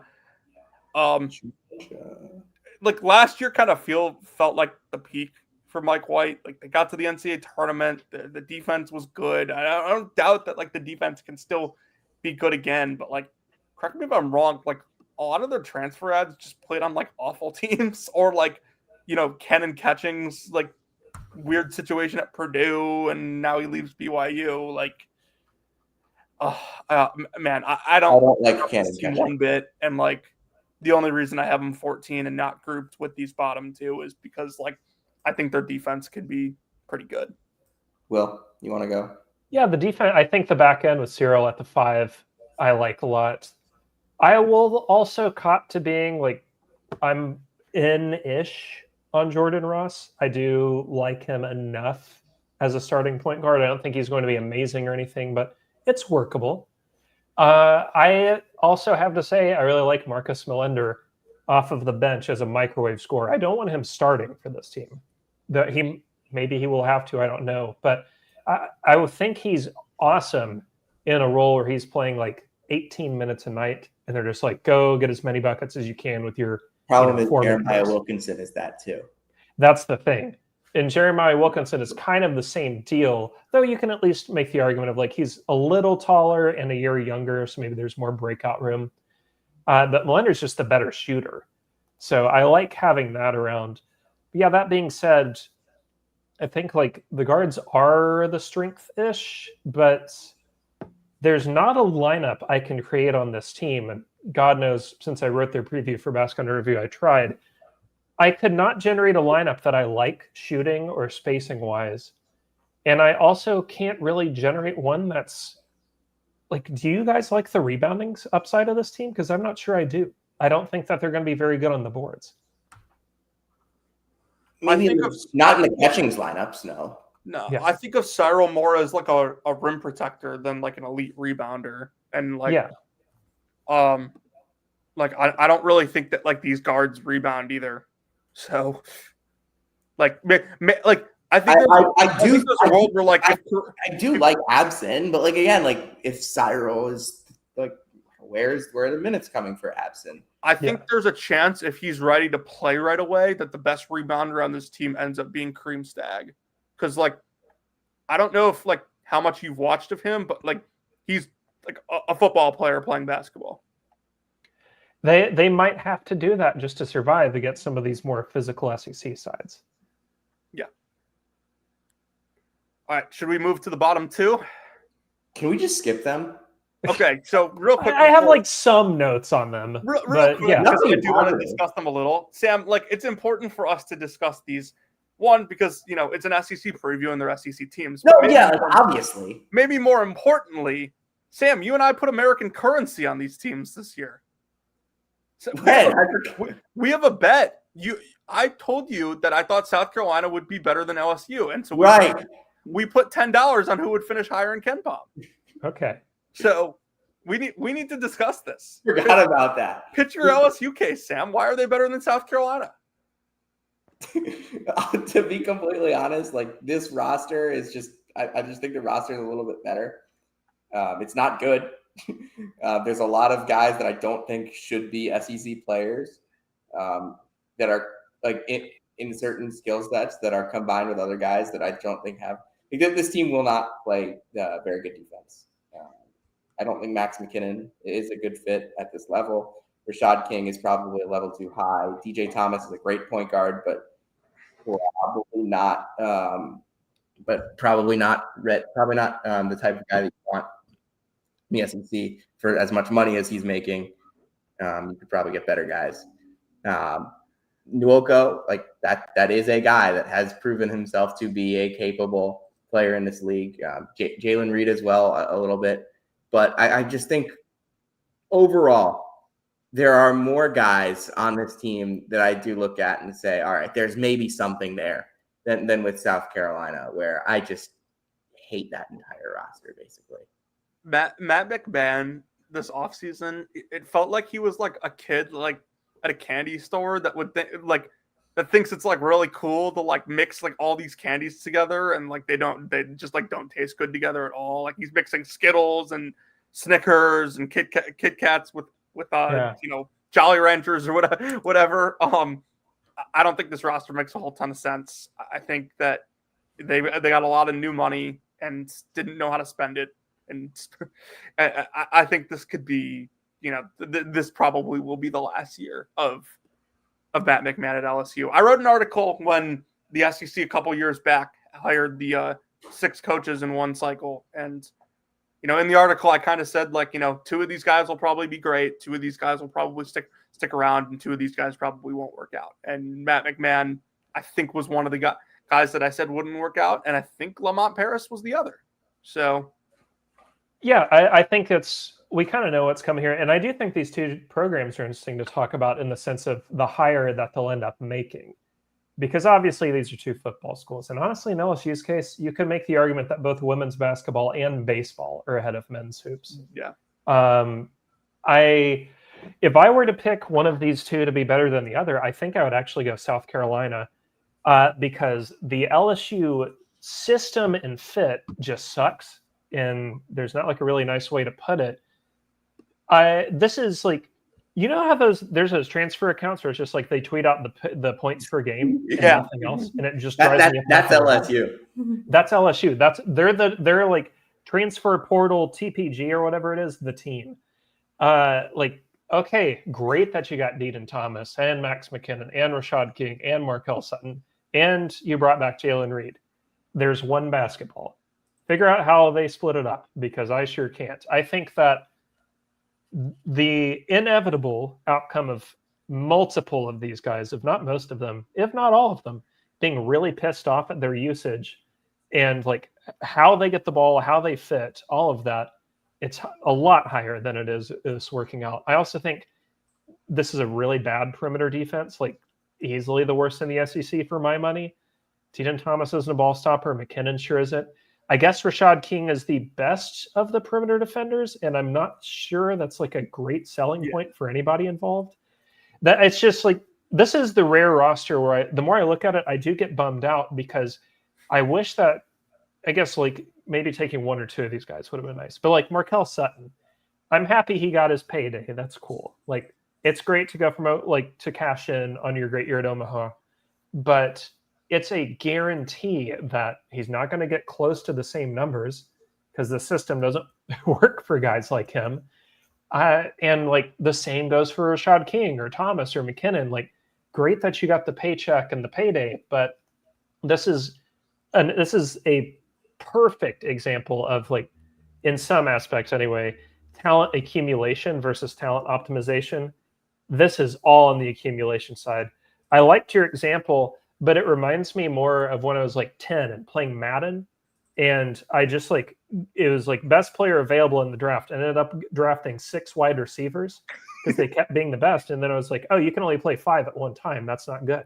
Yeah, and you also had a 92 overall running backs, and you couldn't play him with 5 receivers. Exactly. So it's just like, it's a optimization and fit disaster to me.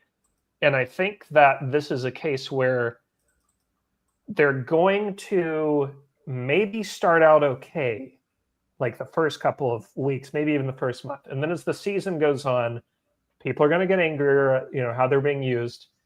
Fans are going to be out. And it is just sort of stunning to me that after talking such a big game in the offseason of like NIL investment and, we're taking the program seriously now, because that was why they brought him back.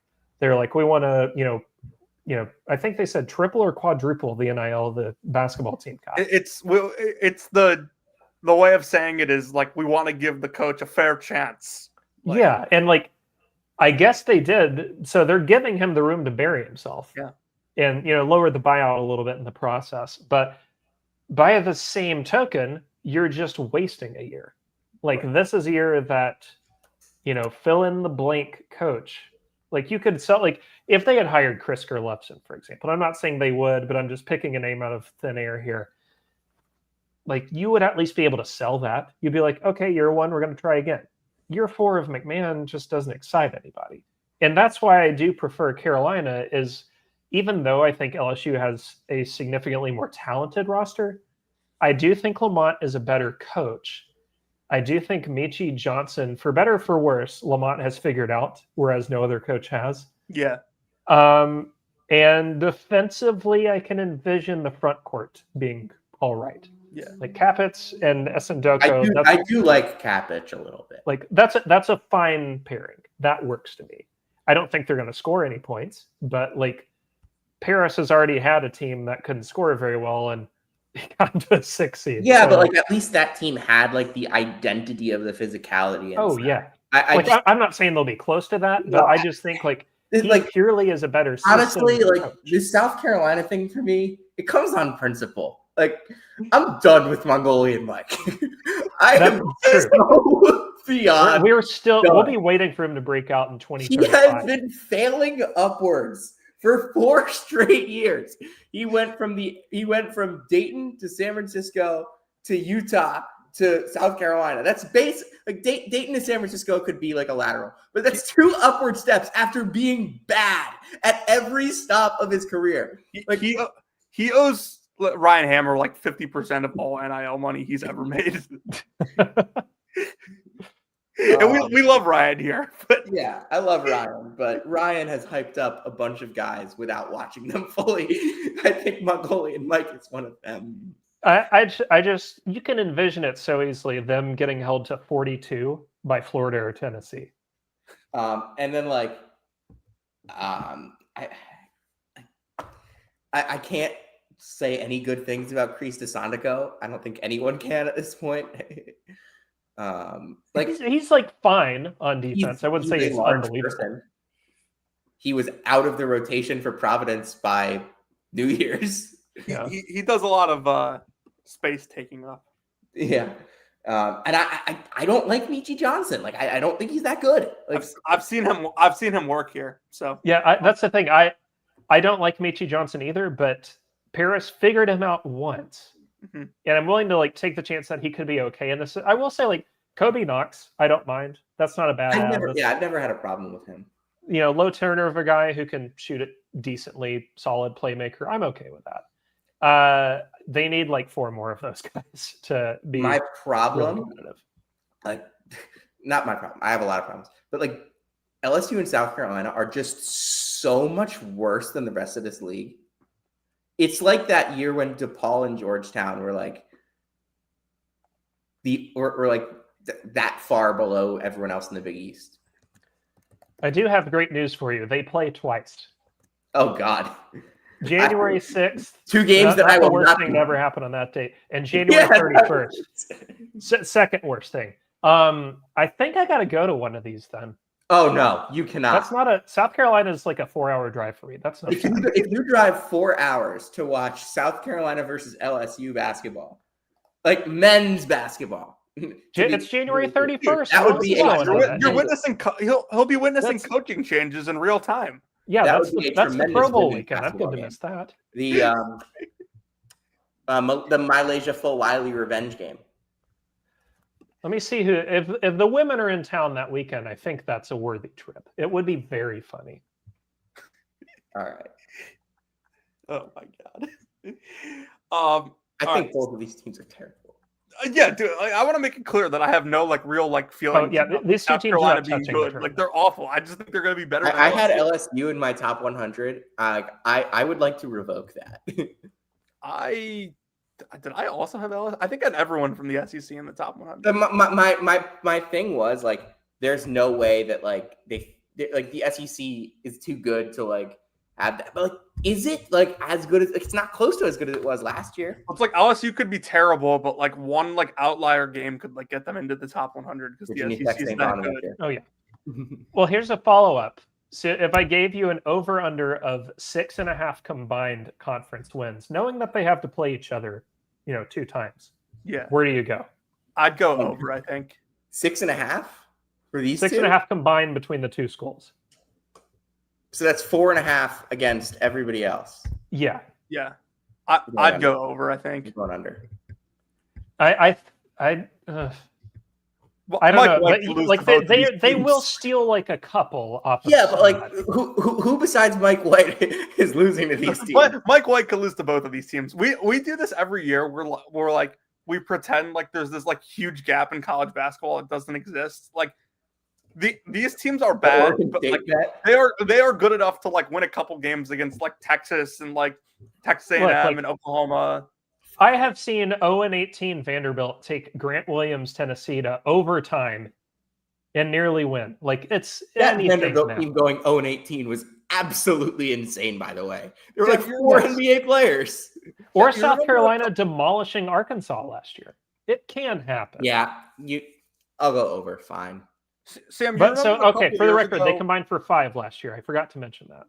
Sam, you remember a couple years ago when I was like absolutely convinced that Oregon State wasn't going to win a Pac-12 game. They're like, I thought they were going to be sub 300 in KenPom bad. They won their first Pac-12 game. They started 1-0. They lost their next 19.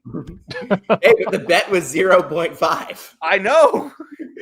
I did that strictly out of pride. Like that team was so bad, and like I wanted. Right, we have talked way too much about these teams. Oh, real quick, I forgot to add one final thing. If you are making like a top 5 teams of like a top 5 list of like teams John Fendler is rooting for to fail this year, LSU is at the top of the list. Like, so clearly. I don't know who else. St. John's. Yeah, probably. All right. Should we pick awards? Kansas State, because he just despises Jerome Tang. All right, Sam. The way John Fendler feels about Jerome Tang is the way that I feel about Cam Schlittler. All right, let's pick awards and get out of here so Will can get ready for this Tigers game. We'll start freshman of the year. Sam, I'll let you go first. Give me Acuff. Yeah, I'm kind of going Acuff by default, like just because usage will be high. I got to go Ament, my one homer pick of this this group. But I think Acuff is just fine too. Sam, did we just go freshman of the year or player of the year? Did we do anything else on the Big 12? Player of the year. Yeah, let's just do player of the year. Player of the year for me is LeBaron Philon. Yeah, I could go with Philon there. I'm gonna go Ortega. I'm gonna go Philon too. Yeah, I think that guy's an absolute stud. All right, Sam, we have anything else to add before we get out of here? No, I'm just really excited that we were able to do this again with Will for the 3rd straight year. Same time next year? Well, yeah, same time coming on. Hopefully, we'll be able to get you on during the season at some point. Go Tigers tonight. Well, maybe I'll be in my 4th different background image in 4 years next year. Hey, this is technically like the 3rd different background I've had when we can yeah, but like Sam, you're moving around places. With Will, we could like create like a collage of like Will on brackets, bubbles, and bid stealers over the years, but it's just the same house every time. Well, yeah, but this coming year when I'm live from LSU, South Carolina on January 6th, I think it will be a great background. Hold on, January 6th. That game's on January 6th. That's ironic. What day of the week is that? Tuesday, I think. Tuesday or Wednesday. I think that's like one of the only days that I don't have a game like during break. So. Fly down? No. I think you should. You're only missing Duke Louisville. No, I think this is way better. I think I'm gonna have something else that day. Just it's not a game. But if you came to hear about Tyler Self and where he's working, you came to the right place. If you came to hear about the worst thing to ever happen on January 6th, you came to the right place. If you came to hear about the latest happenings with Caleb Grill, you came to the right place. This is season 6, episode 39 of Brackets, Bubbles, and Bid Stealers, our SEC preview with Will Warren. We will be back on Sunday.